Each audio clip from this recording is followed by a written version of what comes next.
Hello and welcome to this Unpeeled special edition with TedxSyracuse University. I'm Walker Simmons. Tonight we are sitting down with TEDx lead organizer as well as a few speakers to discuss their upcoming virtual event on April 1st. Up first is Syracuse University's TEDx creative director and co-organizer, Sarah Ungvari. As a junior, Sarah is an active member of the organization and looks forward to the increased amount of community outreach in the future. Sarah, thanks for joining us. How are you? Good, how are you? Pretty good. All right, well, thanks for coming down to studio. Let's just jump right into things.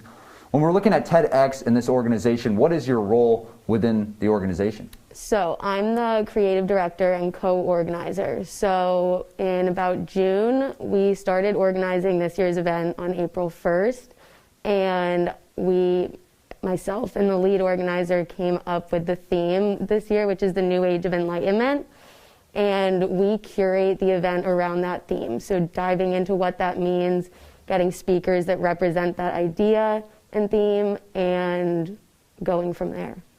Yeah, so talking about this theme, can we dive into that? What is the theme for this year, and how does that really express the TEDx? So our theme this year is the New Age of Enlightenment, and what that means to us is those ideas that kind of make you a little uncomfortable, and they challenge you to change your perspective of thinking and give you new ways and ideas to do things, to go about things. So we really curated our speakers based on that, and we wanted to showcase the members of Syracuse who can reach that theme. Okay. So how has TED responded to these problems with COVID-19? It's definitely been a struggle, shutting down pretty much everything we know. How has that kind of changed and shaped how TEDx will look this year? Definitely. So our biggest challenge was not being able to have an in-person event, which if you've seen a TED Talk, that's pretty much the whole idea of it. You want to be there and you want to feel the impact of the talk. Right. So we've been a virtual event, which is going to be live because we want as much connection between our speakers and our team and the university community as well.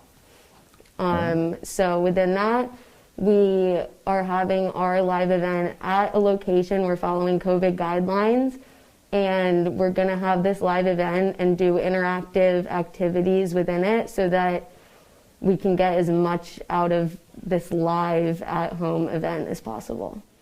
Yeah, definitely. I'm looking forward to it. And as we progress throughout this, we're going to get some sneak peeks of some of the speakers. Thank you so much, Sarah. Thank you.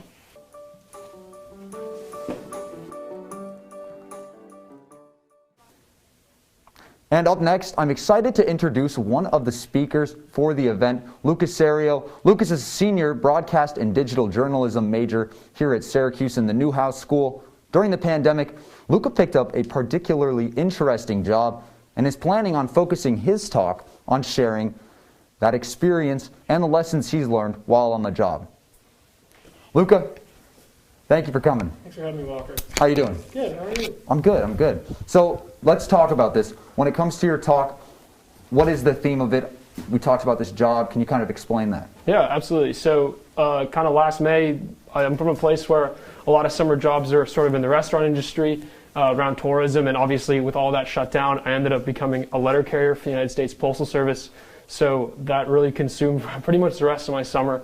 It was like, easily 10, 12-hour days, 6 or 7 days a week. A lot of time spent outside, regardless of the weather, which was great. It helped me pay for a lot of my senior year, and then I was able to do it for 2 more months during December and January, during kind of the worst part of the pandemic, and like a very, very busy Christmas for the USPS. So felt like I was doing good work, and it was also just nice to find a way to be outside in the winter. Yeah, definitely.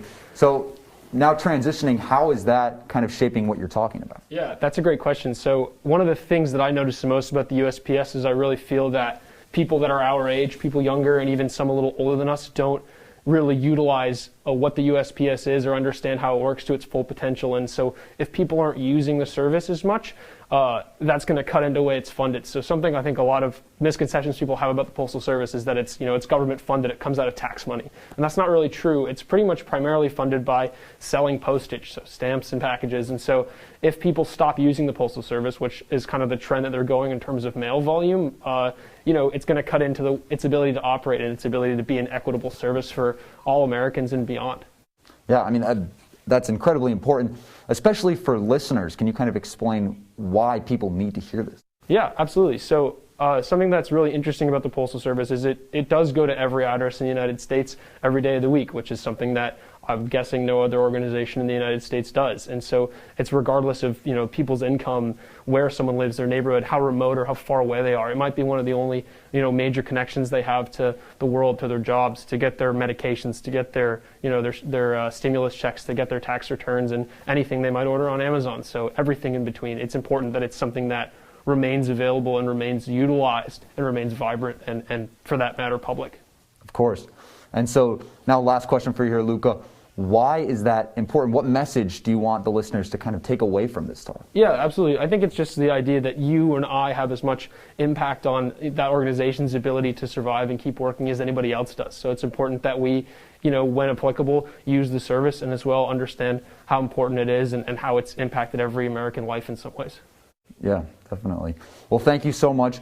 Best of luck, and I'm excited to hear it when it's on April 1st. Thank you. Yeah, I appreciate it, Walker.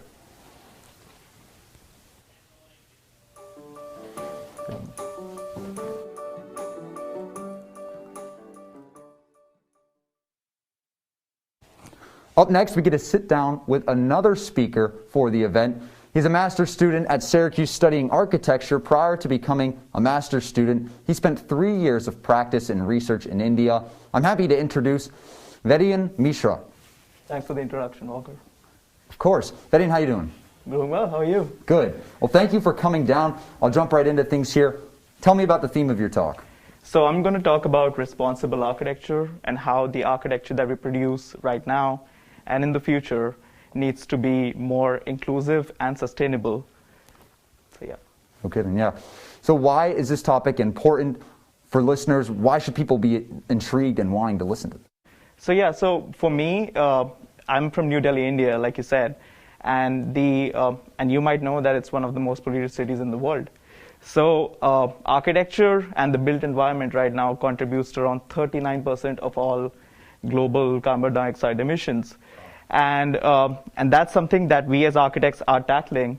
But what we fail to do is include the minorities in these discussions that we have about sustainability. So through this talk, I aim to create awareness about how the idea of sustainable architecture goes hand in hand with inclusive architecture. Wow. So when it comes to giving this message, what are you hoping that listeners can take away? So we as architects, I think the main reason behind the talk is that I want architects and the community to be able to see how there are different synergies when we're organizing and design for people who might be in the minority group, and how we could use the design thinking that is specific for these groups and use that to create more sustainable architecture. Wow.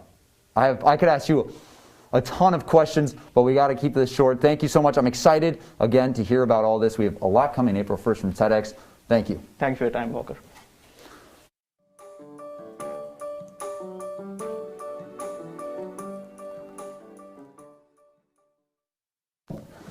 And for our last speaker in studio, we have television, radio, and film professor Tula Goenka. Professor Goenka works in the Newhouse School of Public Communications here at Syracuse. How are you doing? I'm good. Thank you for having me. Of course. So you've heard the questions, but I'll ask them. When it comes to your talk, how are things going? Things are going okay. I'm struggling with memorizing it, but I shall get there. All right. Now, what is the theme of your talk? What are you hoping to really tell listeners? So I'm a breast cancer survivor. It's been actually 15 years since my first diagnosis, just last week. And I really want to share the story of breast cancer. So if you look at me, you don't know what my private struggles have been. So I actually created a project called the Look Now Project, in which I juxtapose people with their clothes on with a close-up of their bare chest as one of the things. So that's what I'm really showcasing, the struggles behind breast cancer. Wow. I mean, that's incredible. And why is this important for just an average day listener, somebody who is hearing this for the first time? So, 1 in 8 women, as you may know, are diagnosed with breast cancer, and it may be your mother, your sister, it may be you, it could be anyone. And so this is really to provide support for somebody who's newly diagnosed. It's a very scary journey. I have 44 participants in my project, and they share their stories. So we hope that people can listen to our stories and be reassured that it's a scary journey, but you don't have to do it alone. Yeah, definitely. And at the end of the day, what are you hoping listeners can kind of take away as the overall message from this? My overall message really is that you don't have to go through this alone. You can reach out for support, and sometimes strangers can become your best friends in this journey. Definitely. Well, I've said it before and I'll say it again. Thank you so much, Professor. I'm so excited to hear about this, all coming on April 1st. Thank you for your time. And that is all we have for you tonight. I would like to thank Sarah, Luca, Vedion, and Professor Goenka for joining me tonight and giving us a sneak peek into TedxSyracuse University. TedxSyracuse University will host their virtual event on April 1st. You can follow them and find more information on tickets, times, and the organization on their Instagram at TedxSyracuse University and their Twitter at TedxSyracuseU. I'm Walker Simmons. Thank you guys for joining me on this special TedxSyracuse University edition of Unpeeled.